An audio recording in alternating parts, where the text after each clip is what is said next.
ಯೆಶಾಯ 45ನೇ ಅಧ್ಯಾಯ ವಚನ 11-12. ಭವಿಷ್ಯತ್ತುಗಳ ವಿಷಯವಾಗಿ ನನ್ನನ್ನು ವಿಚಾರಿಸಿರಿ, ನಾನೇ ನಿರ್ಮಿಸಿದ ನನ್ನ ಮಕ್ಕಳ ವಿಷಯದಲ್ಲಿ ನನಗೆ ಏನನ್ನು ವಿಧಿಸಿದರೂ ವಿಧಿಸಿರಿ.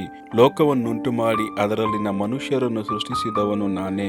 ನನ್ನ ಕೈಗಳೇ ಆಕಾಶ ಮಂಡಲವನ್ನು ಹರಡಿದವು, ನಕ್ಷತ್ರ ಸೈನ್ಯಕ್ಕೆ ಅಪ್ಪಣೆ ಕೊಟ್ಟವನು ನಾನೇ.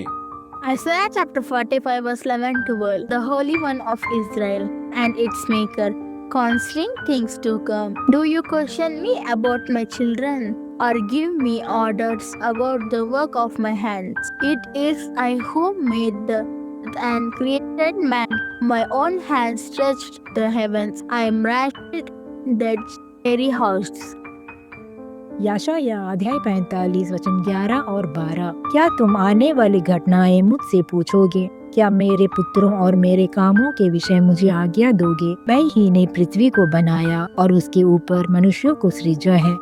मैंने अपने ही हाथों से आकाश को ताना और उसके सारे गुणों को आज्ञा दी है।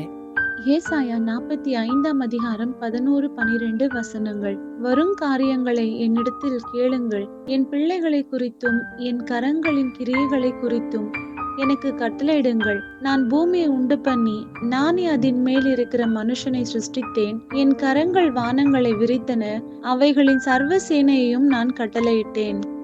యెషయా 45వ అధ్యాయం 11-12 వచనం. రాగల వాటిని గూర్చి నన్నడుగుదురా, నా కుమారుని గూర్చియు నా హస్త కార్యములను గూర్చియు నాకే ఆజ్ఞాపింతురా. భూమిని కలుగజేసిన వాడును నేనే, దాని మీదనున్న నరులను నేనే సృష్టించి తిని. నా చేతులు ఆకాశమును విశాలపరచెను, వాటి సర్వ సమూహమునకు నేను ఆజ్ఞ ఇచ్చి తిని.